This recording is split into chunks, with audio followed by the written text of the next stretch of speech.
Hello, Zeb Aurelios from Star Wars Rebels, and you're listening to Inside the Force. Carabas. Gotta go, Hera's here. It is a period of Star Wars mania, as new movies, comic books, novels, and TV shows populate the system. Fueled by their love and passion for the galaxy far, far away, two exceptional geeks tap into hundreds of holocrons in order to bring you the knowledge and insight of all things Star Wars. Come and join them as they go inside the Force. Welcome back, everyone. This is Inside the Force. Dave Cottingham here with Casey Cooley. Hello, everybody. We are back. I am back from Yes, you're back. vacay. Yep. Came back right when the crap hit the fan. Yes. Yeah. It was a nice week of, what we'll talk about. Battlefront trailer. Yeah, there's some good stuff out there. Caught up on some comics. Yeah. Some new comics came out. New comics some good came stuff. Yeah, and then... Yeah, I just want to preface, everybody just needs to calm down. Everybody out there just relax. You all know what I'm talking about, I'm sure. I'm sure this won't be the first time you've heard about the Han Solo stuff. Right. But calm down. It's going to be okay. We'll talk about it It's going to be okay. So obviously a lot of this episode is going to be dedicated to that discussion. And thankfully, kind of hindsight for us was we didn't do anything right away. Although I thought about it. I know. I was so close to telling you we had to do something. Totally thought about it. But luckily there's been a conclusion to that I'm glad we'll talk about as well. So so it benefited for us to actually wait a day and record on our normal time. But anyway, before we get to that, which is obviously the biggest news, we're going to breeze through some other things that can't happen in the past week.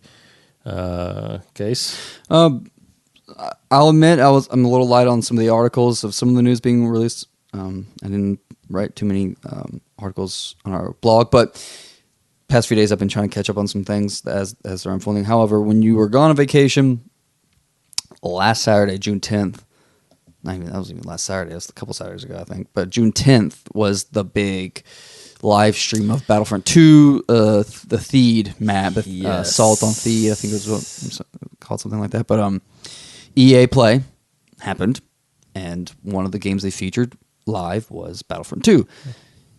And you can watch it live online. It was incredible. It went through an entire level map from the game. It was Theed Naboo. It was just an assault between separatists and clones. You saw the heroes. You saw Rey. You saw Maul. The different classes of soldiers and battle droids, ships, airships, ground vehicles, different weapons. You saw just about everything I feel like you could see besides space battles, although we've gotten some footage of space battles from the trailer that was also released that day.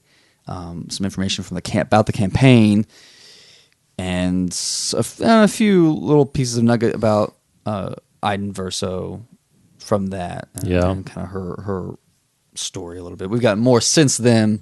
So Jania, is that her name? Oh my gosh, now you're making me have a brain fart. It's Jania Gavinkar? Is that Janina? Hold on, I have to read it. It's pronounced Janina? I think so. Okay.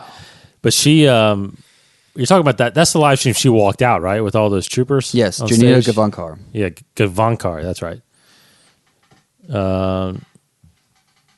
I saw some of that where she comes out. Yeah.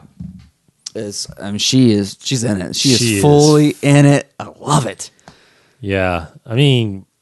Truly, truly, I'm just trying to think of somebody that, John Boyega is pretty in it. Daisy Ridley's gotten, she's nerded out a bit on this stuff, and Gareth Edwards, of course, is a huge nerd. But but actor-wise, it's very unassuming. I never guessed that she was like she No. was a huge nerd. Huge. You know, I've seen her a little bit on Arrow. I knew she was on Sleepy Hollow.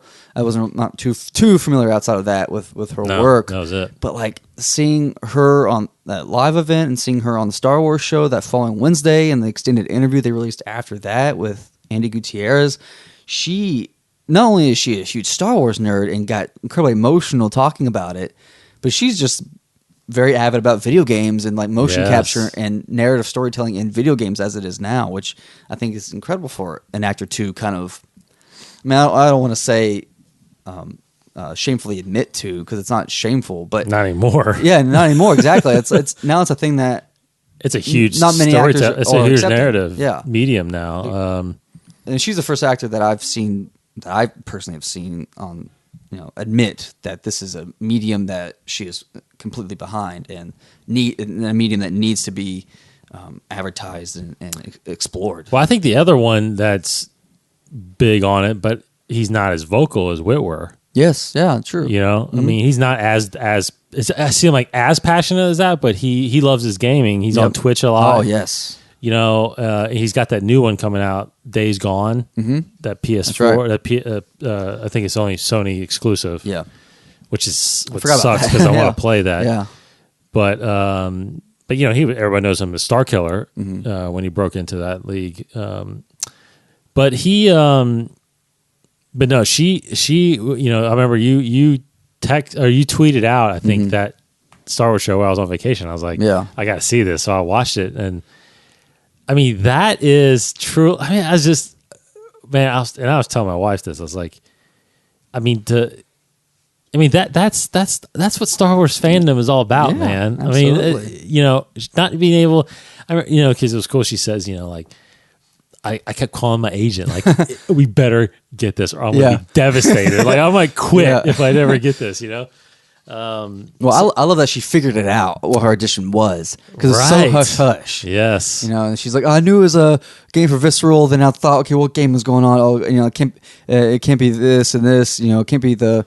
It's not Visceral, but DICE. Can't be the Visceral game because that's far from happening right now. It's got to be Battlefront 2. Has to be Battlefront 2, and it has to be a campaign game. Like just her knowledge of that stuff is astounding, but her passion for it is also amazing. And then the next killer news in that interview was you found out that she is voicing the audiobook. Yes, that's right. So, which I listened to. Yeah. So I'm like all about that. That's gonna be awesome. Because I really enjoyed when Ashley Eckstein did the Ahsoka book. So to actually hear her voice, and then obviously when the game comes out, it's going to translate so well to that. So on top of that, just the other day we got the first excerpt from yes, Inferno Squad. I didn't read it though yet. But I did an article, I read it. It's good. Yeah. You know, again, we're slowly piecing together the character of Iden Verso. correct. And Inferno Squad as well. It's pretty interesting. It's going to be a different. I mean, as I said in the article, you can read it, but like we've seen perspective of this before. It's from the point of view of an Imperial. Because the book takes place after episode 4. Yes, correct. Yeah, the scene though, the excerpt is literally at the Battle of Yavin. Oh, And the okay. destruction of the first Okay. Death Star. So I imagine that's in the beginning of the book, perhaps. But the wonder- bulk so of the where book is is she right at? after. She's in a TIE fighter outside of it. Oh, she's fighting the battle in a TIE fighter. So Inferno Squad's out there right now, and she's Well, no. See, Inferno Squad didn't get formed until after the destruction of Death Star. Or at least I thought that's what I read. I don't think. I'm trying to Because of the destruction, he was like, "We got to put a squad together to hunt down these think. rebels." Unless I just read it wrong. Because I thought that's what the Inferno Squad was that it was a group that was assembled of elite troopers after the Battle of Yavin. There's no mention of Inferno Squad in that excerpt, so I guess I just read into it. Her title is Lieutenant Senior Commander. Sorry, Commander? Senior Lieutenant, sorry. Senior Lieutenant, just Senior Lieutenant. So I guess on the article, I made the assumption So that she's just of she's just Squad. a TIE pilot at that point. Yeah, she's just a senior lieutenant of the Empire, not of Inferno Squad, which I guess I assumed into the. Yeah, I think excerpt. the first reveal of the book was talking about how the squad is made after the destruction of Yavin, because then that's when the Empire truly felt the rebels were a threat. Right. So we need a squad to take care of him. Yeah. Blah blah blah blah blah. So yeah, you get that feeling too. and then in the X-Wing that this is the first time that they're like, because they're flying like, why are we even attacking them? Why are we fighting back? Because this is the Death Star. Yeah, like we're just gonna blow them up, and it's gonna the be idea done. of damage to the Death Star with these one-man fighters is ridiculous. But That's why I gotta say, I get it, but the game then takes place after episode 6 or during episode 6, like Endor. because That's what the trailer you see. Yeah. I'm imagining the book probably leads up to the game, Good, yeah. which is, but when she says impossible, when they see, I'm like, it's not impossible because he saw the first one get I know. destroyed. It's like impossible. Well, but it's bigger. Yeah. So that was a little weird, but anyway. Yeah. But again, I'm excited with Paul Blackthorne. That's in Arrow as well. Yeah. You know, Captain Lance. Yeah, I'm excited that he's. I think on you that heard too. him a little bit in in this new trailer too. I think I caught some of his voice. Yes, acting he's out. the one that. Yeah, he's the one talking to Iden. I think, and on the. Yeah. Yeah, he's the one that says, "What do we do next?" Yeah. After. Yeah, I think that's him. Another just cool little tidbit. If you're, in that trailer, we finally, get a really good glimpse of the Emperor Sentinel. Yes. That was Yes. barely shown in the first trailer, and people were like, "Oh, I think that's the same thing from Empire's End, not Empire's End, but it is, but from Shattered Empire." And then now that we've read Empire's End and Correct. Life Debt, we know that is what it is. That's what it is. It's a droid that has a projection of the Emperor's face. And kind of his subconsciousness and thoughts or Program whatever. like him, yeah. So that's gonna be cool to see in actual live. Like that's crazy because if you think about it, that comes back to almost the storylines in the EU about him cloning himself. Yeah. Like that's Absolutely. basically what it is. He's cloned himself in these Sentinels. Now I don't know if it's been confirmed or not. If Sam Witwer or some other actors doing the voice of Palpatine, I know there was some reports that Ian McDiarmid might have done some voice work for something, and That's people right. thought like, maybe it's Rebels, last season of Rebels, or maybe it's for Battlefront 2. I don't know. Well, Whitwer is the Rebels. Palpatine, He was, right? yes. That's what people were saying. Like maybe they are using him for just this last season or something. But it very well could be for Battlefront 2. That'd be so great to hear his voice for that. Yes. So yeah, Battlefront 2. The book comes out July 25th, which is a lot sooner than I thought. And then next month. The game is November 14th. Mm-hmm. So we'll have some time. Pre-order that game, man. yes. Get all those downloads. Yep, absolutely. Because there's a beta coming out before that, though. I think, right? Yeah, which is kind of what they did that for the first Battlefront. Yes. Right? Yeah. Yeah. So it's the same dealio. But little new information about the game. I mean, you might have already know this by now, but in case you didn't, here's kind of some of the things we know. Kashyyyk will be shown. Mm-hmm. The new planet Crate from Last Jedi will be shown. The way some of the features of the game works, it's kind of like the old Battlefront 2 game, where like in terms of heroes and villains, you don't pick up a token like the previous Battlefront game to become a hero. You instead, the better you do in the game, you generate points. You acquire points, battle points. And you can spend those battle points on either becoming a hero or a villain, or you can spend those battle points on either flying a ship. So in the previous Battlefront game, you pick up the token, you become the hero or the villain, or you pick up the token and you become an AT-AT for like 30 seconds and then you're kicked out. In this case, no, you just do well enough to during the game to win, to get the ability to become the hero or villain or to use a ship, which is like the old game. And obviously you can do multiple heroes, right? Yeah. Not the same one, but right. you can be Darth Maul, I can be the Emperor or Vader, And when you are hero or villain, you auto regenerate your health. Your health will auto regenerate. Really? Unlike the previous game, which is cool. Which again, like the old Battlefront 2 game, your health would regenerate the more you would kill other players.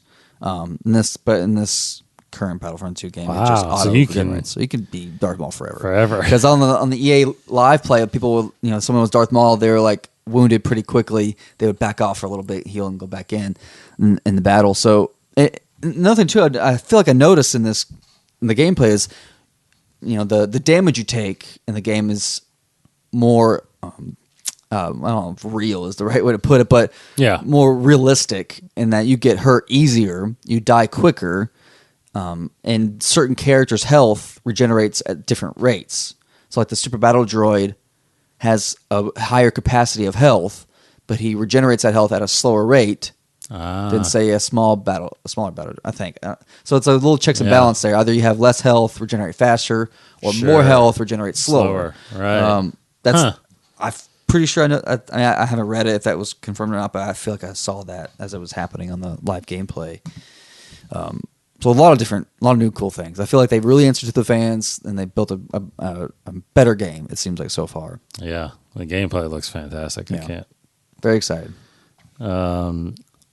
But I am personally more stoked about the campaign Yes. than anything. Oh yeah. I mean, I just that's what I just live for the stories of Star Wars and just knowing that, finding out what that story is with Inferno Squad. Yep. It's gonna be awesome. That's what makes you kind of think, man, I wish they would have made like the Twilight Company a campaign in the first Battlefront. You know what I mean? So it'd been cool. That'd been very cool. So speaking of comics and books, I did catch up on comics on my vacation. I got to get Case some of these to make sure he gets up on that. But I've finished out the first volume of all the Vader series. Caught up on Star Wars. Caught up on Red Han Solo. Caught up on Poe. I'm doing Afra right now. I'm talking about halfway through Dr. Afra. I think I'm 4 issues in. So next thing I need to make sure I'm reading is the Screaming Citadel series that's going on right now too. And of course, new Vader. I got caught up on Darth Maul. Anyway, all good stuff. Couldn't put it down. But I'm also in the middle of the Thrawn book. And I've got to say, and I'm not going to say anything with this. Again, I think I'm 12 chapters in. I think there's 30 chapters, so about almost halfway. Of course, the audiobook. It is by far the best book so far. Great. That I've listened to, read. Praise. Timothy Zahn is awesome. Now, of course, I'm doing the audiobook again, so it's read by Mark Thompson, who did the Aftermath trilogy, as well as I think he did a lot of Heir to the Jedi. I think he did Heir to Jedi, another one I read. But he's fantastic. I love how he does his voice. But he does Thrawn exactly like Rebels. I mean, that's awesome.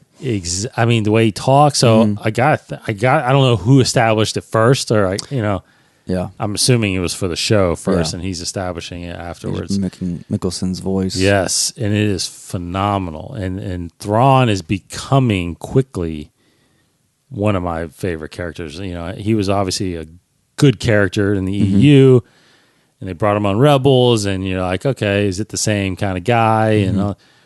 But learning his history and the things that happen in this book, you're like, man.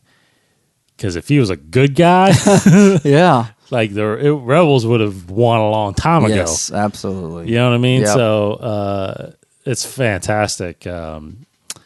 It's just the whole series, the whole book is just so great. I'll just give a little thing. I'll just give a little things, not away, but just mentioning. But like, the Emperor is in it.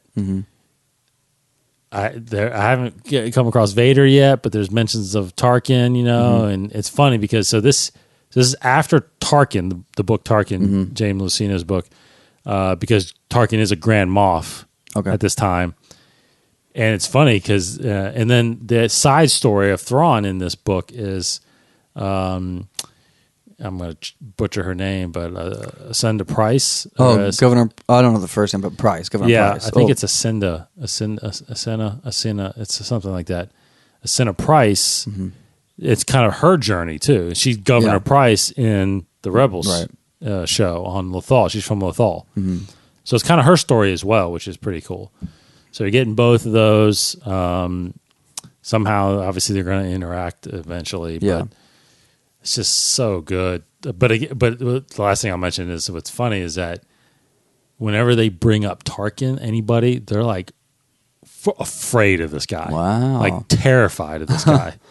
Like they're like, you don't want to see Tarkin. You don't want, like they even tell Thrawn, like you do not, you go see Tarkin, it's over for you, basically. Wow. Like, Interesting. yes. That's usually how it is with Vader. I know, right? Yeah. But Tarkin's like the one that everybody is fearing right now because of his, I guess, a lot of his attitude and what happened in the book, and his rise to that status. So anyway, I'll have a full review of that. I think I've got about 8 or 9 hours left in it. So I've got about a couple weeks left to get through it. So I'll put my full review out there for that because you haven't started it yet. No, yeah, I'm kind of I'm slower to the next book right now. But I want to definitely get that done. I don't know if I'll risk doing another one before Inferno Squad comes out. Oh, right. Because I might not be able to get it done by then, but I really want to do Inferno Squad. Because the next book I was going to do was... Rebel Rising was what you... No. Well, actually, that's a short book. I could probably get that in. I was going to do this Dark Disciple because that's Christy Golden. Yeah. So that was my next thought, but I don't know. We'll see. Anyway. Okay. Is that it? That's kind of the big thing, confirmed things that are out there. So, yeah. Okay. What was that? Is that me? Yeah. Oh, sorry about that. Oh, well, last thing I'll mention now before we get into the whole Han Solo thing is we just released our fan trailer and commentary for the Phantom Menace. Apologize because we've been talking about it, but the first one, this is actually basically the first videos and launch of our new YouTube channel. Yes. Correct. So I wanted to make sure I got the graphics right, and I got the templates down now, so it'll be easier as we start cutting the trailers and doing the commentaries. We're doing episode 2 here shortly. We'll put that out in July. But go to our YouTube channel. Go to insidetheforce.com. All the stuff's right there on that. So just go to the website. But click on subscribe for YouTube, and you'll obviously get the feeds as soon as we put them up there. The fan trailer I'm really stoked about. I think it came out really well. And if you stick around to the end of that, you'll see Casey on there, and you can get right to our commentary, which has Corey Cooley as our guest for that commentary for episode 1. And these these are a little different than what we did a couple years ago because, God, it's weird. I said a couple years ago. It's like we did because I posted on there. This is our journey to The Last Jedi. Yeah. Before a couple years ago was our journey to Force Awakens, but those were the first commentaries we did. So those are actually living on the 21 Network page. But but quickly the difference is, then we were really truly kind of breaking down the movie and what we liked and didn't like and what we would have changed and This is more. I feel like the commentaries we're doing now are more discussions about certain main topics of the movies, not necessarily the movie itself, but like what do we think about Anakin? Should his age have been older, or was it the right age? Should he not have killed Maul? Should Maul have stayed? The topic I brought up there, just a little preview of it, was if Maul kills Qui-Gon, nearly kills Obi-Wan, survives getting cut in half, is he not one of the most powerful people in the Star Wars universe? It's like, no, it's definitely. And now we know his history, about. right? So it's like stuff like that we talk about in this commentary. So go check that out. Of course, again, just go to insidetheforce.com, scroll down on our articles and post there. It's right there at the top of the page right now. So, all right. Now comes the discussion. And I'll let you kind of start off by obviously the breaking news. That I mean, again, as I said in the beginning of the episode, you might have read all these articles now. You might have already listened to your own other podcasts, other shows, just dissecting this controversy to the nth degree. If we can give any other perspective, we're not attached to it whatsoever, but any other food for thought, we're here to offer that. But what we're talking about here is, of course, the Han Solo, the film news regarding the directors being fired. So Phil Lord and Christopher Miller were fired on Monday from the film, with 3 weeks left to go in production, principal photography, but before they kind of look at all the footage, start editing, start doing reshoots. 3 weeks to go, production. The two directors were fired by Kathleen Kennedy. And we got this press release from Star Wars. Everybody got it. It was shocked. There was not even rumors that this was going to happen, because I'm pretty sure it was quite sudden. That's what it seems like. Like, this was like they might have been fired Sunday night. I don't know. This article came out on June 20th. So I guess it was actually Tuesday. But anyways, StarWars.com published the article. Yeah, I think it was Tuesday. It's just like 2 paragraphs. It's just in their quotes from one statement from Kathleen Kennedy, one statement from the director. So Kathleen Kennedy says, they're Chris Miller, Phil Lord are talented filmmakers, but we have different creative visions for the film, so we parted ways. And the new director will be announced soon. And then the directors said, kind of the same thing. Great cast, great crew, but we're just creative differences. And then everybody's freaking out, talking about it. Next day, we hear that, kind of what has been going on a little bit.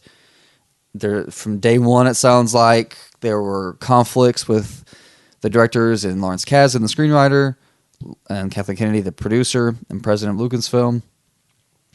And like, as I'm talking, I'm trying to wrap my head around everything that's been talked about so far. Mm-hmm. Again, I'm not going to rehash absolutely everything, because you guys hopefully know a lot of it by now. Kind of the newest things have happened today.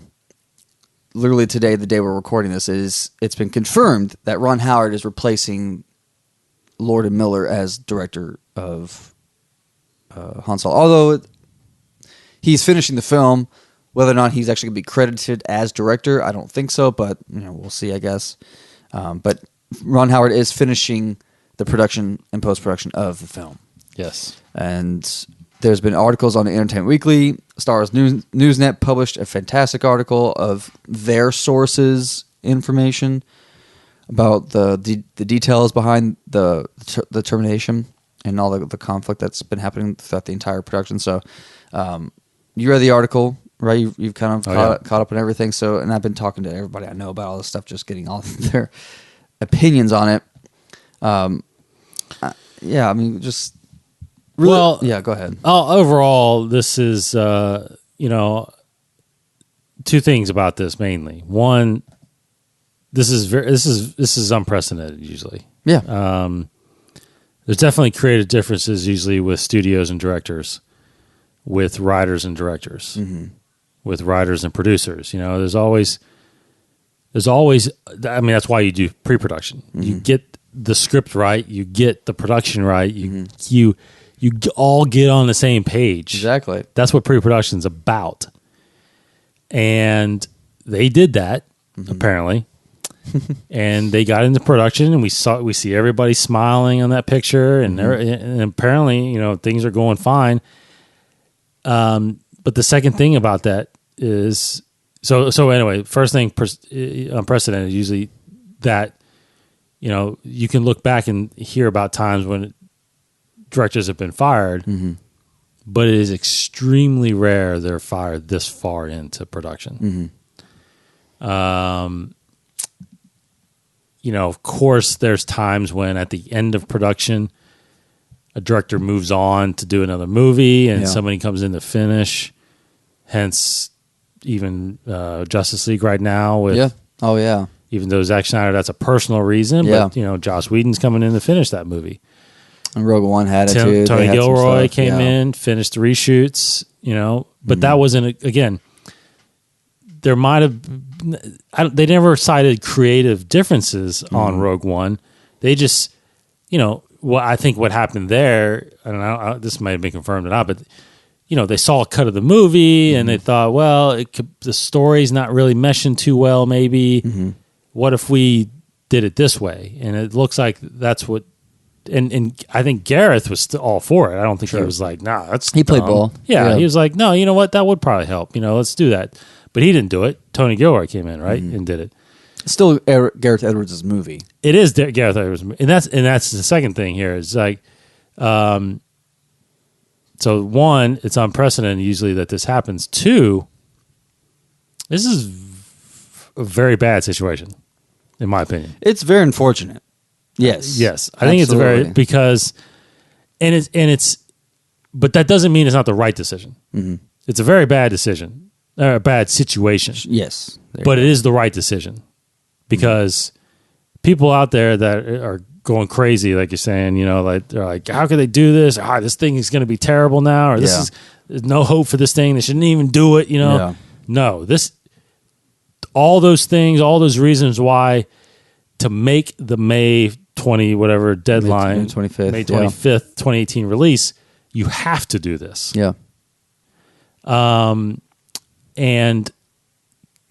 I'll just throw it out there. I think, in my opinion, Ron Howard will get director credit because this is not going to be their movie anymore. That's kind of my question. Is it's not their vision anymore. How will there be any evidence of Phil Lord and Chris Miller in the final product? If it's up to Kazan, I highly doubt it. Yeah. So that's where it kind of gets confusing. Not confusing, but because I feel like it's laid out in these articles we've read. The creative differences are not with Kennedy. Obviously, I think she agrees with Kazan in this sense, but it's come down to Kazan versus the directors, right? Yes. Because Kazan is the writer. Yes. With his son John. Mm-hmm.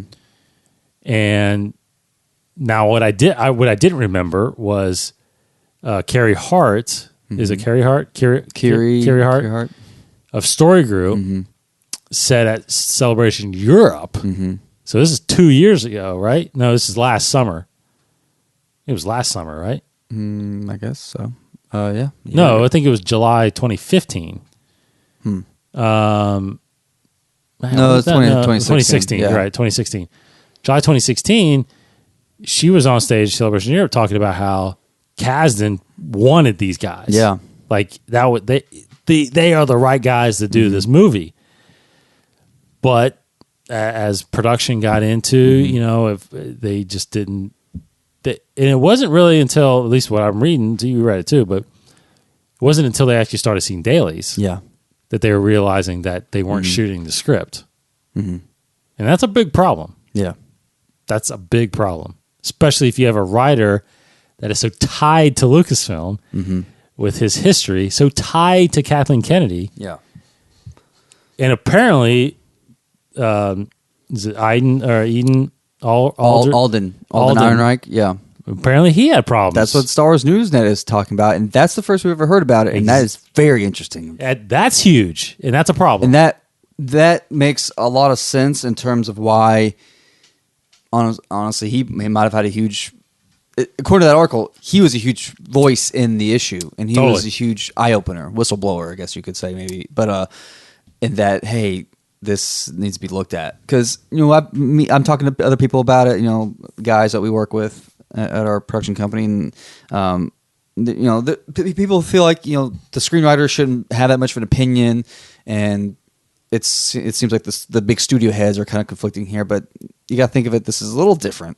I mean, it's Lawrence Kasdan, who is a god in the Star Wars world. He wrote Han Solo in his prime. He understands the character through and through. Kathleen Kennedy is a god among producers, and yes, Phil Lord and Chris Miller are very successful directors. And this cast has a good comedic background. This cast is very professional. But they're still young directors. They're still young directors in terms of working with this level.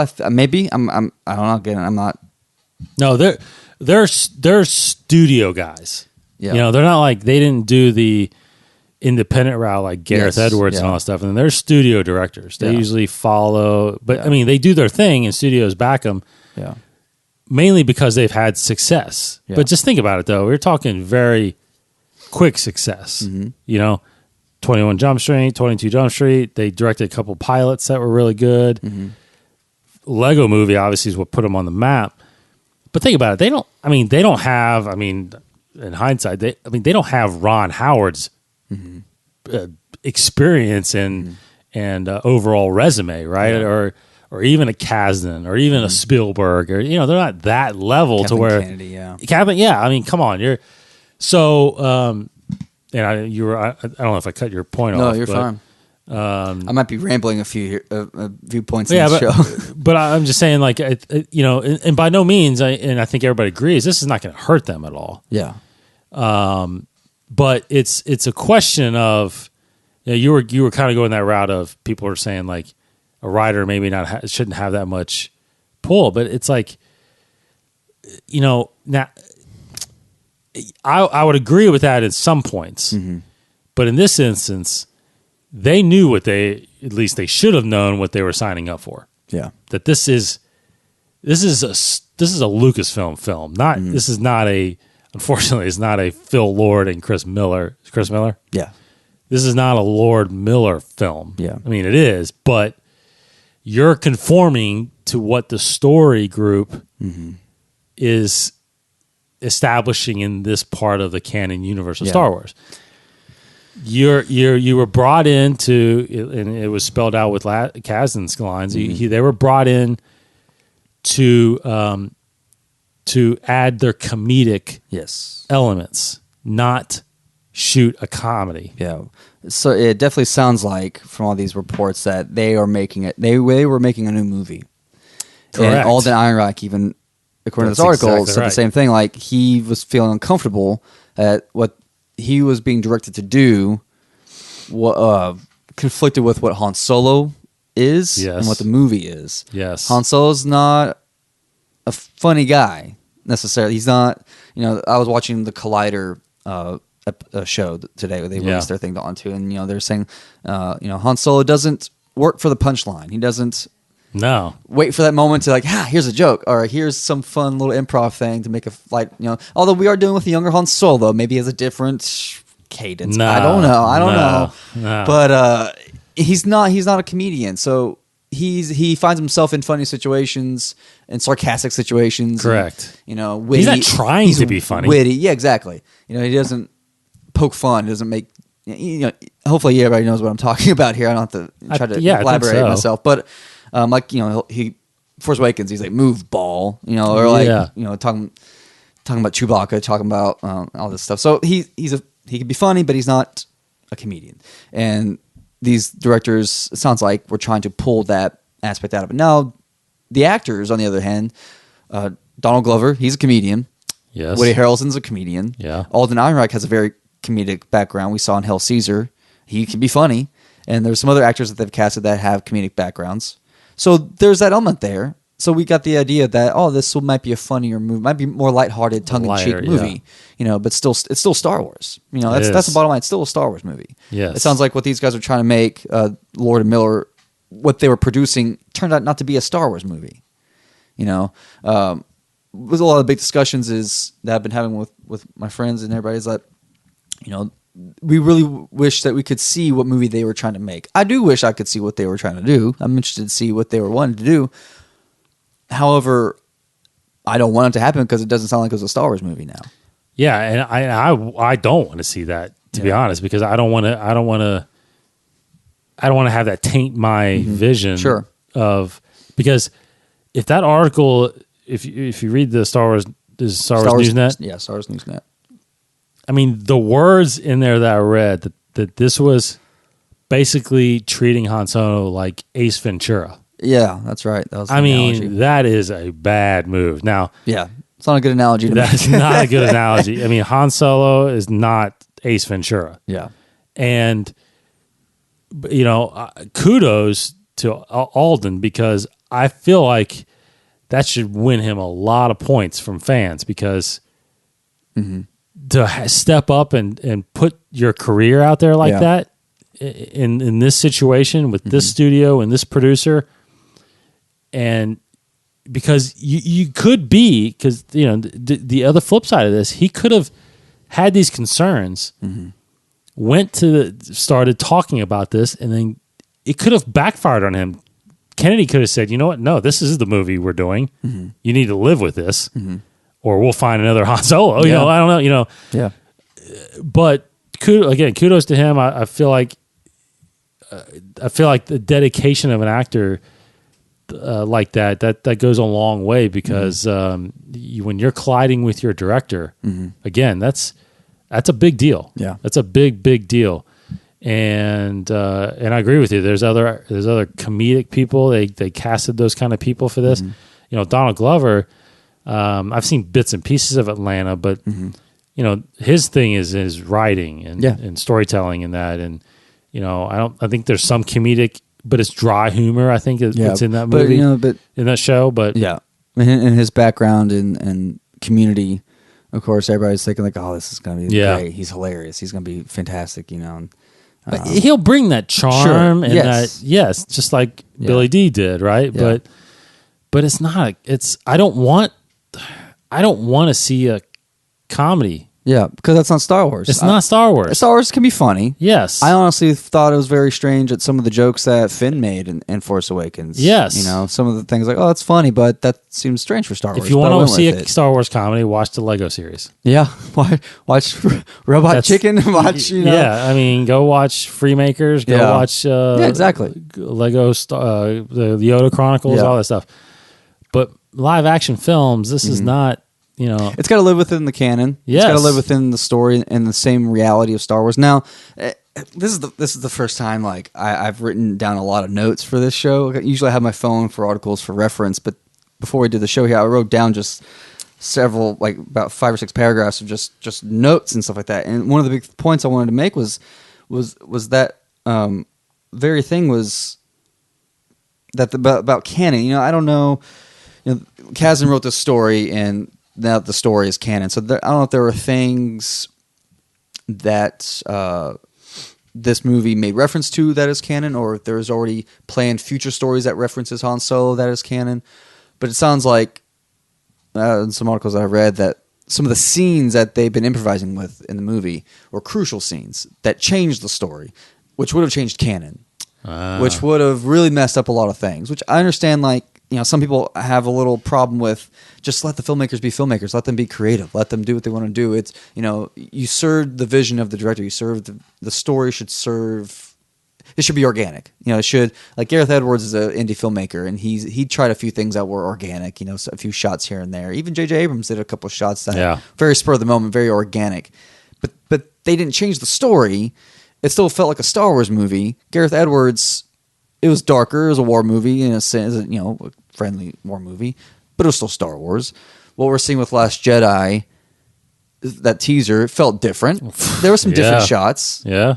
But it still feels Star Wars. Mm-hmm. J.J. Abrams had some of his canted angles that he sometimes did in Star Trek and Super 8 and other movies. His visual style still felt Star Wars. But these guys did their style to the degree where it stopped becoming Star Wars. Mm-hmm. I guess they couldn't compromise their style with the Star Wars style. They couldn't find that middle ground. They were just, I love that they are creative people. I love that they are trying to be, auteuristic. They're trying to be authors of their own film. Yeah. But it is a bit of a humbling thing where you are serving Star Wars, and you need to make sure you're meeting the canon, you're meeting the story that is set before you. It is your vision. I'm not trying to hate so much on these directors and take the side of Lucasfilm, because Lucasfilm also has a lot to blame in this. Unless they really just didn't know what was happening until later. In that case, there should have been more communication. I don't know. I don't know because none of us know. But I feel like I don't know. I feel like Kasdan may have not been on set as much. Probably not. But I feel like he was in Abrams' hip pocket that whole production. Yeah.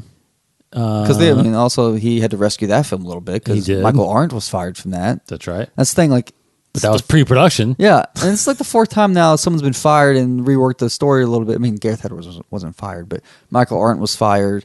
Tony Gilroy was brought in to Ryan reshoots. Johnson hasn't been touched yet. That's the only. Nah, he's been fine.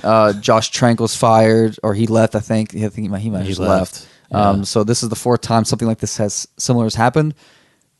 But look, the track record. Correct. Everything's been great. Last Shadow looks great so far. No reports of any bad things have happened, and they're done shooting and done with their reshoots, I think. So, I have total faith that Han Solo is going to be just fine. I still am unsure, of course, about seeing someone different than Harrison Ford, but I'm confident that the story is still there, and I'm confident that Ron Howard will do a great job. Now, he last couple of movies hasn't been critically or financially successful, but this is the guy who made Apollo 13, the guy who directed Ransom, which is underlooked but is a great movie. Splash, which is comedic. He helped create Arrested Development. He won an Academy Award for A Beautiful Mind. Beautiful Mind, one of my favorite movies of all time. Cinderella Man.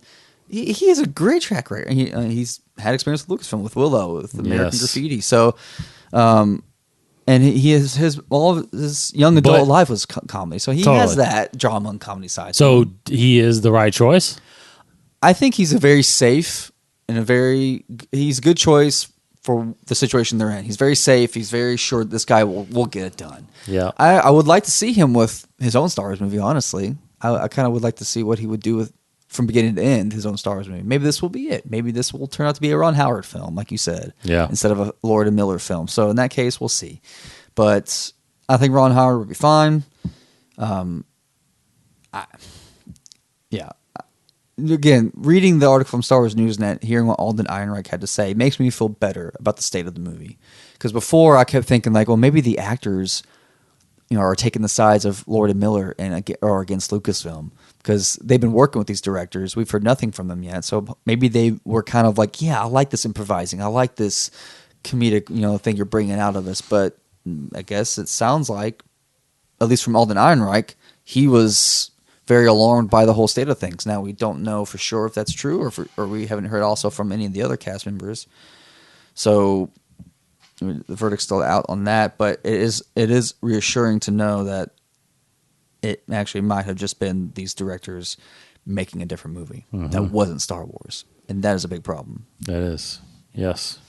And I love Kathleen Kennedy's quote here about kind of Ron Howard getting.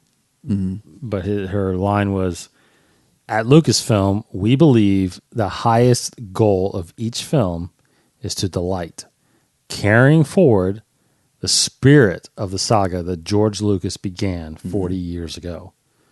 That sums it up right there. If you're not following that spirit and continuing that saga, because everything is connected now, you're going to be pushed aside. Exactly.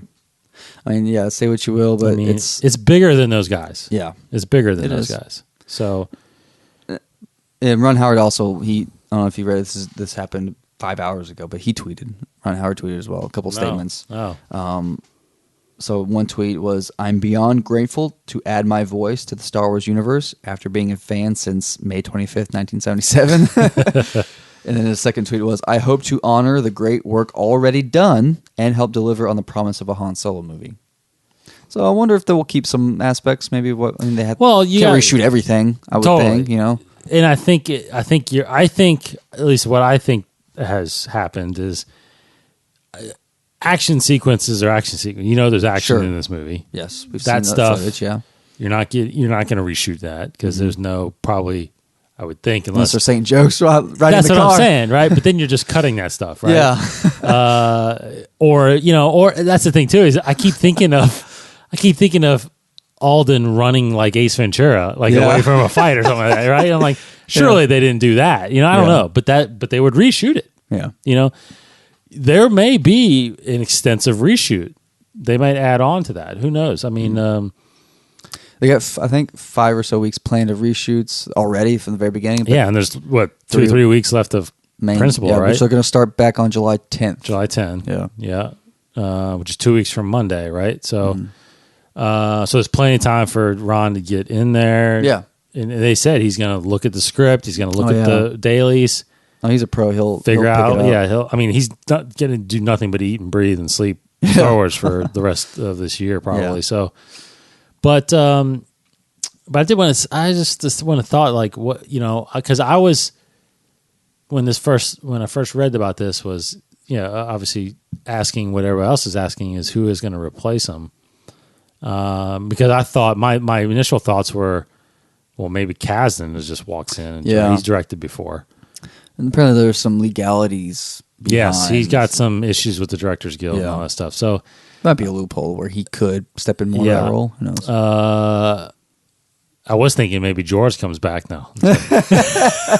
We lost 20 listeners just now. Yeah, I know, right? That would have been interesting. That would have been really interesting. Man, everybody would be because that's so the character mad, he though. created, right? Yeah. So anyway, but no, that's not gonna happen. But I right away I'm thinking. I honestly was thinking, well, I don't know. Maybe they ask who started this all as Abrams, try to bring him back to finish it. Or You know Spielberg. what I mean? What if they gotten him to finish? Oh Which my- I would believe he'd be the one to finish a movie. He's got to get one all the way through. Yeah, exactly. But I mean, it's like Which is inevitable. I think that's going to happen. It's got to happen. It's like Kathleen's. Yeah. That's who she mentored under, and got. Just feel like it'd come full circle if Spielberg finally did a Star Wars movie. He would do a freaking great Vader movie. Oh man, really? Yeah, thought about that. I think so. So that's what I thought. Abrams maybe would finish it, but or maybe you bring in just somebody that's already familiar, like a Gareth Edwards or somebody that's already done something. But because I feel like so that's the question too now. So in that article, they also brought up the fact that this explains why we didn't get a mention of the movie at all at Celebration, because apparently this was happening even back then, which makes sense because the film started shooting in February, right? Because that's why we kept thinking we got to get something at Celebration. Yeah. Nothing. There was nothing. Not a it wasn't single cutting word. well together. Apparently, Or that's when they were watching it. Like, whoa, we can't show them this. Can't show them this. We're not going to show them this. What if they had shown us that, and then everybody's like, response like, "What is this?" Like, if all this is true, well, that's why they couldn't. yeah. No, but I'm like, what if it had turned around and they actually went ahead with it? If they tried to make it work so bad with these guys, See, again, that would have been worse. and they pushed it out, and then all these things we're reading came true, then it would have. Well, because then you got fans that are saying, "Well, it's not that bad. Look at it. Look at it." And it's like Lucasfilm. They knew what the backlash they're going to get making this decision. They're not new to this, so. But they weighed it against the backlash if this movie comes out that way. Yeah. You know what I mean? They took a gamble and they went with it. Instead of a little bit of the fan base, because they're not going to know the whole story. Yeah. And hearing what they're doing is versus seeing a 2-hour movie about this cheesy Ace Ventura type Han Solo and be like, what? I'm done. This is done. They should never do a spinoff again. I mean, they're taking a huge risk. I mean, we've talked about this till we're blue in the face. I mean, they're taking a huge risk by doing a Han Solo movie in the first place. And you got to get this one right. Yeah. You got to get this one right. There's another element I feel like to this where the one of the initial articles I think from Variety that came out, might have been Entertainment Weekly, but I think it's Variety, saying how Kathleen Kennedy and the directors really just clashed on really all levels, not just visual style, interactions with the cast and crew, which corroborates with Star Wars Newsnet, but really on a personality level. They made that the source made a quote where saying like, she didn't even like the way they folded their socks, which I feel like people are reading that to be literal. Yes. I'm pretty sure that's not literal. No, I'm pretty sure it is. I think it's just a way of saying like she just didn't like hardly anything that they did, and she was being really, some people may say she was being nitpicky. I think she was just being an executive producer for a Star Wars movie. Yeah, sometimes studios can be way too micromanaging on filmmakers, but this is Star Wars. It needs to be a Star Wars movie. But it does seem like that Kathleen Kennedy did really clash with these guys on just really all fronts. I don't know if they really were combative with each other. If these directors really just didn't play ball and they really try to fight their way through this, which, yeah, all props to them and trying to go for their creative vision. But in terms of Star Wars, you need to find a compromise. You need to find a middle ground that serves Star Wars while you add your own little, your own unique flavor to it. Yeah. But it's still Star Wars. You know, I keep saying that because I want that to be what people to really listen to. You know, take my word for what it is, but it needs to be Star Wars. So that is that. You know, yeah, and they I was going to say, I was looking up their age. I mean, they're young guys. They're 41 years old. So, you know, but you know, their big, again, their directorial debut was Cloudy with a Chance of Meatballs back in 2009. Right. So 8 years ago. You just, you know, they're roughly my age. So it's like, I just, even with this history of Chance of Meatballs, Lego Movie, 21 Jump Street, 22 Jump Street, you know, it's like, even with that history right there, I just, I couldn't imagine going on a Star Wars set, for one. And then I couldn't imagine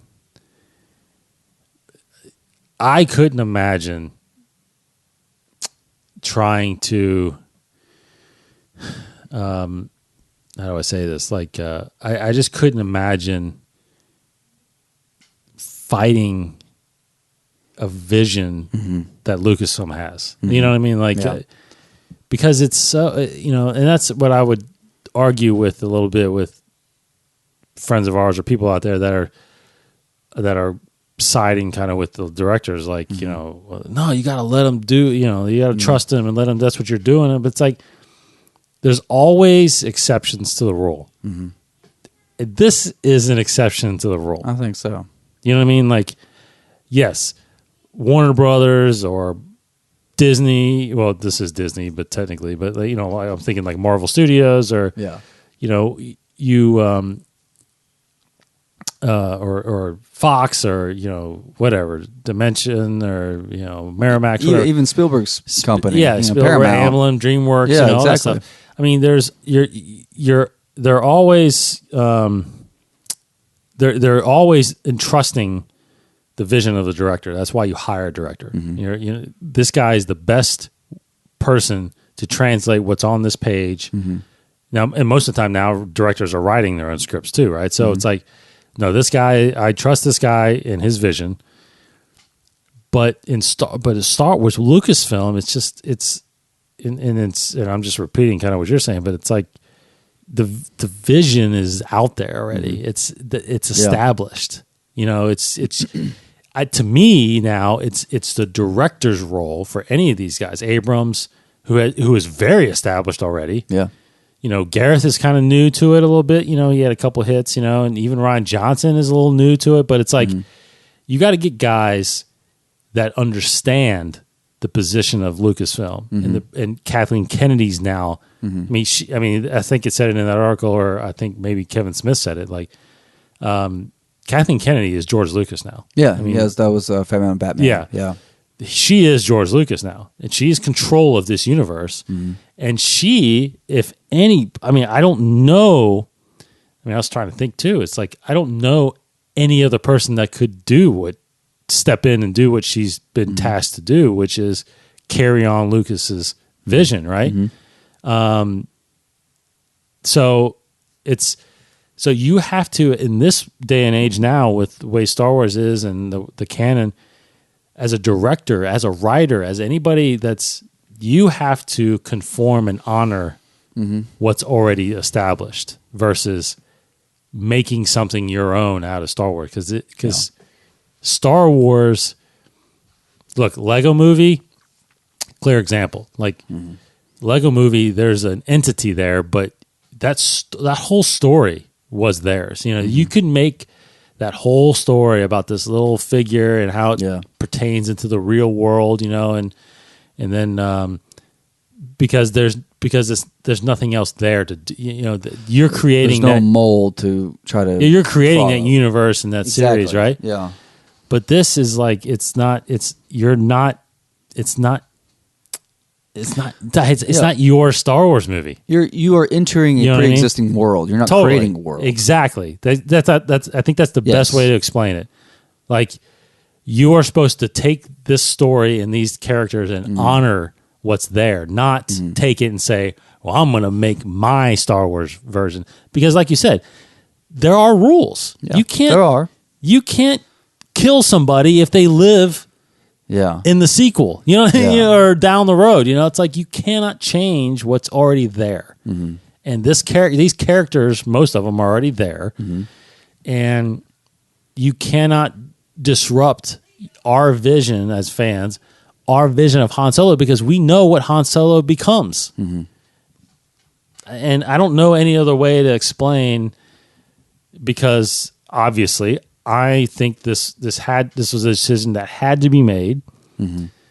And I'm telling you, man, I am fully, after the 2 movies we've seen and the 3rd movie that's coming, after 3 seasons of Rebels, what I've seen with Battlefront 2, it's like what all the books that I've read so far, it's like I have 100% confidence in Kathleen Kennedy. Yeah.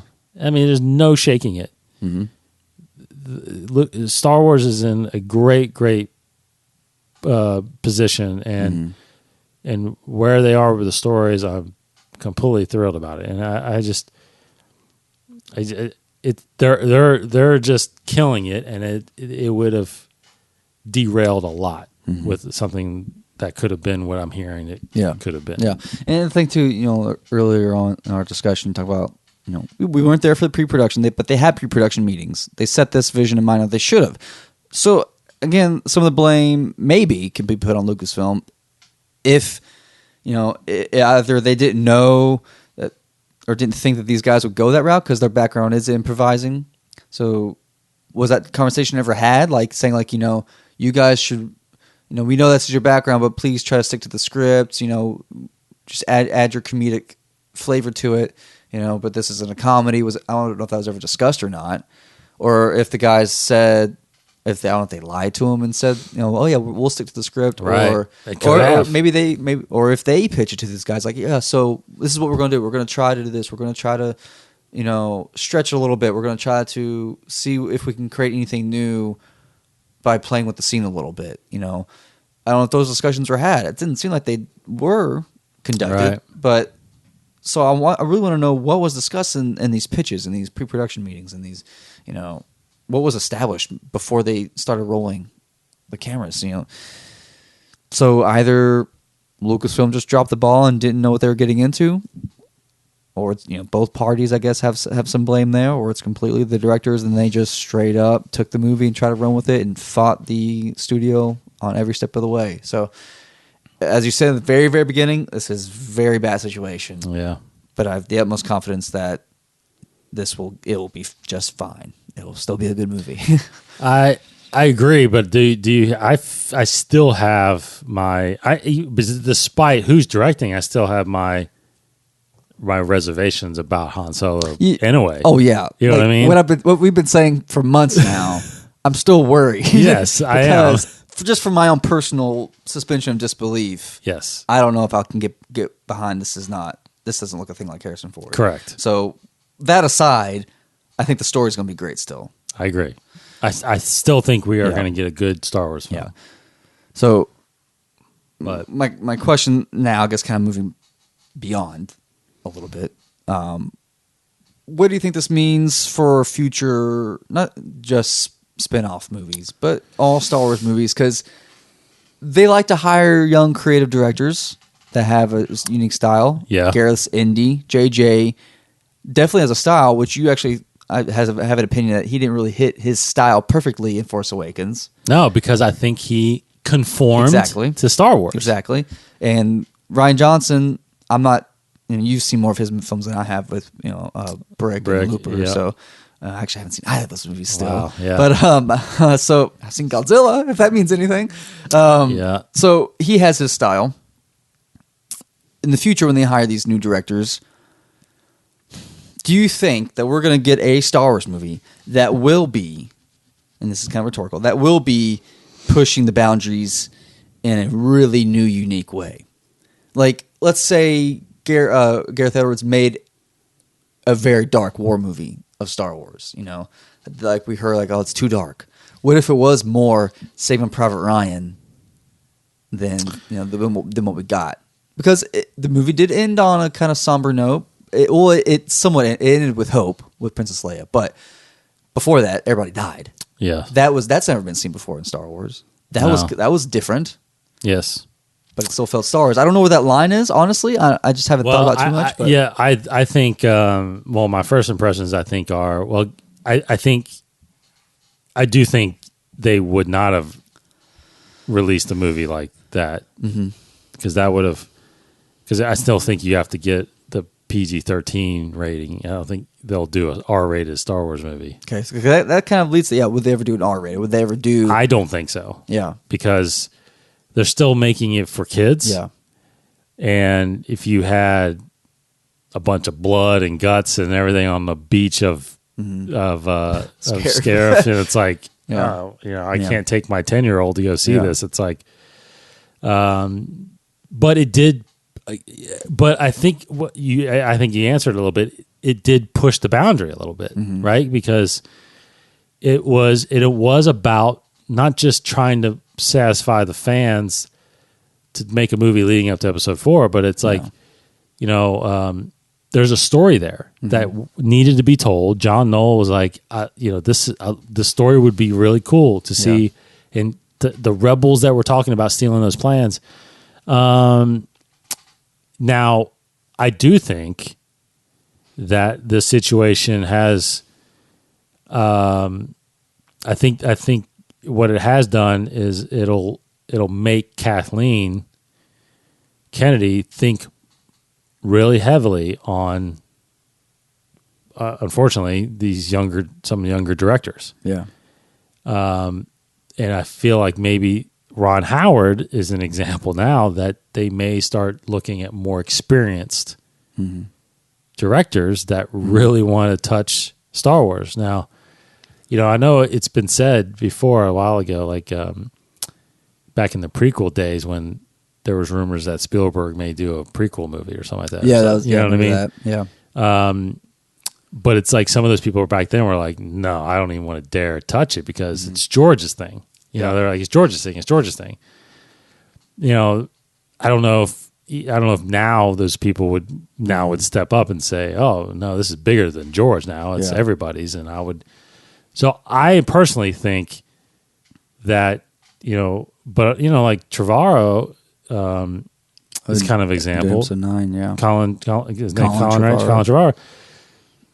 He's on that Gareth Edwards, Rian Johnson branch where it's like he's had a couple good movies, but he's not a Spielberg or a Ron Howard or a Coppola or something like that, or a Cameron, Yeah. James Cameron would be incredible, but he's tied up for the next 50 years. Yeah. So it's like, but I do feel like she might go for people that are like Academy Award winners or Academy Award nominee, or I especially for spinoff films, especially for spinoffs, because the episodic ones, it's like you have to. You can't do nothing but follow the storyline from episode the one before you. Yeah. Right. 9, he's tied to what happens in 8. But the spinoff movies, depending on where they land in the timeline, it's like if they do a Bounty Hunter Boba Fett movie that doesn't incorporate really anybody that we've seen besides maybe Boba Fett, it's like, you're free to do a storyline, but it still fits, right? So I don't know. I think this may open, at least hopefully open interior Lucasfilm to say, okay, well, we need to truly, as we're preparing to shoot, we need to truly figure out if these this director is the right person. Yeah. Be it whoever that is. I just keep thinking of real like current movies and shows that are out there and see like, would Star Wars work if it was done like that? So just a few that I keep thinking of. If they did a Boba Fett bounty hunter, team up movie, what if they made it like Suicide Squad? Would that ever happen? That dark, gritty. Was that rated R? No, it's PG-13. Yeah. But it seemed it's very mature and adult Correct. in that regard. It's very, very violent. Would they ever do a movie like that? Would that be Star Wars? I think they could possibly get there. But I think they could do like a team of villains, Right. But that's dark. You had a scene it where is dark. Spoilers for Suicide Squad. But you had Amanda Waller killing all of her crewmates in that one room when they rescued her, and she just shot in the head everybody around her. I don't know. I mean, Star Wars is different because it's blasters and it's not bloody violent. But I don't know. But in 77, you had Han Solo blatantly murder a bounty hunter. Which was changed. Yes. Because of the vision. Well, yeah, true. Which I know is very controversial, which I have my... But now it's at the same time. Exactly. So, but they're blatantly killing people all over Star Wars. Yeah. I mean, stormtroopers are getting mowed down constantly, right? So possible. I think it's possible. Yeah. I think the director, it's only dark like that because kind of, right, the director's vision. Yeah, and Zack Snyder has DC is gritty. is more gritty. Yeah. Wonder Woman changed a little bit of that. Exactly. But the Suicide Squad Have you even tone, seen Wonder Woman yet? I haven't seen it yet. Oh, gosh. Well, so Suicide Squad tone and grittiness, would that work in a Star Wars movie? Well, I don't think for everybody it wouldn't. Yeah. No, I don't think for everybody it would. And so let's say like Daredevil, the TV show. Would that work as a Star Wars show? That's very violent. But it's a Netflix TV show, they can give out and there's always been rumors that Star Wars would get on Netflix at some point, right? What if they did a show in that maturity? Well, not again, Jessica Jones is very sexually mature, but like Daredevil's very violently mature, violent. So I think that's that's tough because I think personally I would like to see that. It'd be cool. Sure, it would be, but I think anybody 25 and up, would definitely say they would love to see something like that. Mm-hmm. But because again, it fit in Star Wars, right? So because it doesn't. I don't think it fits a younger generation. Because you can't. Sam could never watch Daredevil. Exactly. My daughter Sam, who's 7, it's like a 10-year-old boy. I don't know if I would put them in front of. Which is what George said he made the movies for, right? 12-year-olds. 12-year-olds. Just 12-year-olds. We had the boy part, but 12-year-olds. Yeah. No, it's good. So, but the thing about it is, I can see a Boba Fett movie being like that because he is in that world, right? The scum and villainy world. Yeah.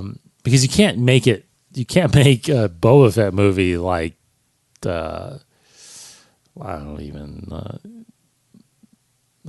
know, but you just can't make it like a happy, lighthearted movie. It's slap like, on the wrist. Yeah, it's got to be. Punch you right it's got to be scary and gritty and dark and seeding and all this stuff that's scum and villainy. And that could be why they've held that movie back, possibly, right? Because they're like, it's too soon to go that dark. Yeah. So we could get there by pushing the boundaries in term. Again, Rogue One pushed it a little bit. Yeah. Right? But, eventually 10 years down the road, would we ever be willing to let a Lord and Miller type film into the Star Wars fold? I don't think so. Okay. So, not a comedy. Yeah. If they're talking about it being a comedy, I don't think a comedy. Comedic Star Wars movie. So, That's what that whole detour thing was supposed to be for. I think of that one Legends book about the Stormtrooper zombies. I think it was called Death Troopers, actually. Death Troopers. That work now? I don't know if zombies in Star Wars would work. That doesn't feel very Star Wars. It doesn't feel Star Wars now. Not for the sake of just doing it. Yeah, you know what I mean? Unfortunately, you kind of do need to think of mass appeal. You do. Because it's Star Wars. It's a worldwide thing, you know, merchandising, all this stuff. But still, Star Wars inherently has themes and motifs and characters that are renowned and regarded on a mass appeal, on a worldly appeal. So you can't, at this point, you can't do a movie that's too niche, that has too much of a small mindset, Right. you know, very cult. You can't make a cult Star Wars movie right now. No. You know, that's kind of how it started. But you can't do a cult Star Wars movie right now. And although Gareth Edwards is an indie filmmaker, kind of a cult filmmaker in a way, Yeah. he made a mass appeal movie. He did. Yeah, and he did it again with a. But if I remember correctly, he didn't write Rogue One, right? No, Yeah. but again, like you said, I'm sure he had some talks. He with did, I'm the sure. story. No, because John Chris- Knoll. It was John Knoll's story. His idea, I think, Chris. Gosh, I'm blanking on his last name. Okay. But But the guy who actually wrote it. you know, he took that movie and he had his style, but he also made it fit in the Star Wars, you know, universe. Chris Weitz, That's right. Yeah, Chris Weitz wrote that. Gary Whitta. So I do think, but I just think that for the definitely foreseeable future, within the next 5 to 10 years, I still feel like what we're seeing out of Episode 7, Rogue One, but that's the thing. I mean, Episode 8 looks dark. And everybody keeps saying this is a different Star Wars movie. It's a different Star Wars movie. So all this talk that I'm saying here could totally be squashed. You know, Last Jedi could very well not feel like a Star Wars movie. I think it will. I think it'll still feel Star Wars, but I think visually will be pushing the boundaries more than we've ever seen. Like I could see it feeling like, and people might not, most people aren't going to agree with what I say right here, but Last Jedi could definitely feel like, you know, like Batman versus Superman, Yeah. where, you know, you have your fan base that loves it because it's different, you know, that it is darker, you know, it's a different take than what's in the comic books and what came before. But then you have a lot of those guys that don't agree with being different and they want the shiny comic book character of Superman. And Yeah. but that could be it. You know, we could get a version of. I mean, it looks like that. We're getting a very dark version of Luke Skywalker. When I would have guessed that 9 out of 10 fans are screaming, "Why can't I have that Jedi Knight that's just killing everybody?" You know, it's like, so there's risk there, and I think they're trying different things. Will it end up being? But like you said, based on the trailer, though, it still feels like Star Wars. You know what I mean? It's not like we're watching a totally different movie. Yeah. Because if it was the case, everybody would have been like, I feel like everybody would have watched and be like, "What was that?" Yes. That was cool looking, but this is Kind different. This is a little of different. the feeling you got when you watched the first trailer for Phantom Menace, because that didn't really look like a Star Wars movie. It felt like it, And that's why a lot of people hate the prequels. I know. Because they don't think it was Star Wars, although that is very debatable. very A lot of debatable. people hate it because they didn't feel Star Wars. Yes, it was modern day Star Wars. It wasn't the 70s Star Wars. Yeah.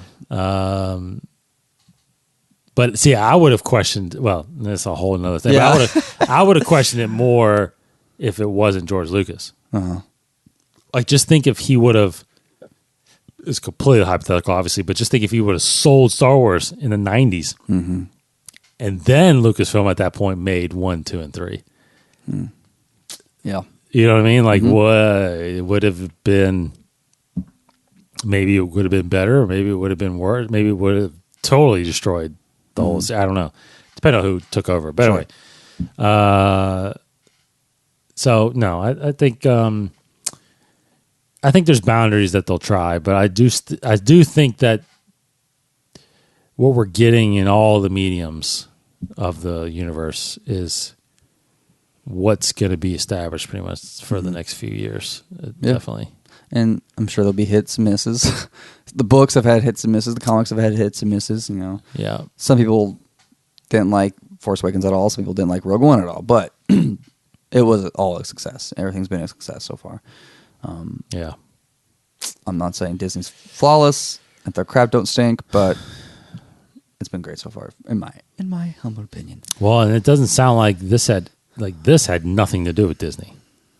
Yeah, it didn't sound like it. This is all This is all Lucasfilm, and I feel like Lucasfilm still is operating a lot on themselves. They even had to. Kennedy even corrected Bob Iger, the Disney CEO, on some things. So yeah, Lucasfilm's in control for the most part. Right. You know, they're not upsetting. Creative control in a way. Very cool. Well, I mean, that's it. Our pretty definitive discussion of Han Solo. Last little thing, I'll this is for fun, kind of. So that tweet that Ron Howard did about, he's happy to add his voice to the Star Wars universe. Daniel Logan replied, said, "Welcome to the Star Wars family. Good things ahead." I read that, and some people are also feeling the same way. What if Boba Fett is in the Han Solo movie, and it's played by Daniel Logan, and this is a very somewhat Freudian slip of Daniel Logan welcoming Ron Howard to the family. Good things ahead, as in like good things ahead for our Han Solo movie. I don't know. Maybe he has a part in it. Maybe he's one of the villains. That would be really cool. That would be cool. Just something fun to think about there. Speculate. But part of me feels like, I was thinking part of me feels like, I don't know how much they're going to use Daniel Logan. That's tough. I don't know. Just because he played him as a kid doesn't mean he's... voiced him in Clone Wars. And, But we'll see. He shows. He's apparently... Do you see that? Because Nerdist put out that picture where he had Instagram himself getting fitted for a Boba Fett outfit. Oh, really? Have you seen that? Oh, you haven't? Like the headline was... Daniel Logan gets fitted for a Boba Fett outfit, but when he's getting somebody to make him a Boba Fett outfit as a cosplay thing. Okay. So it's not a movie related thing or whatever. So anyway, all right. That is our long-winded episode of Han Solo. We'll obviously keep you up to date on things to come. Things will come up, I'm sure, over the next few weeks as Principal Photography gets back together in July 10th. We will keep following that and keep talking about it. But overall, like I said earlier, I am 100% behind Kennedy, behind Lucasfilm. In Kennedy, we trust. It's like that's all it is. So, of course, again, thanks for listening. Go to InsideTheForce.com to check out our brand new commentary for The Phantom Menace, brand new fan trailer for it, and just keep going there for all the articles that we're putting up. Mainly Casey's putting up. We'll have some new contributors soon. They are coming, correct. They are coming. We built it. We're going to come. Yep. So, what else you got? Is that it? Yeah. Take a breath now. Yeah. It's late. Talked a lot. Yeah, we'll see if anything happens next week. Yep. From this. But thanks for listening, everybody. He's Kryptonian1138 on Twitter. I'm DCottingham21. We are all over the place on social media as at Inside the Force. So, InsideTheForce.com. Thanks for everybody. He's Casey. I got a bad feeling about this. Which I really don't, but it's a Han Solo quote, and it's topical, so. That's right. I didn't see it on your phone. I was thinking, I wonder if he's doing a quote or not. Yeah. I was trying to think, what's a good feeling about this. Yeah. That's true. I mean, it is interesting for the future, but for Han Solo, I'm going to be optimistic, as I usually am. I'm actually going to title this episode "A Bad Feeling." Ooh, that's yes. There it is, everybody.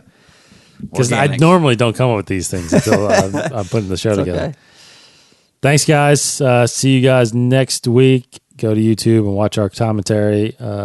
Coming soon is episode 2 for the month of July. He's Case. Goodbye, everybody. I'm Dave. May the Force be with you. Thank you for listening to Inside the Force, a Star Wars podcast hosted by David Cottingham and Casey Cooney. For more shows, additional content, articles, and the latest Star Wars news, please visit InsideTheForce.com.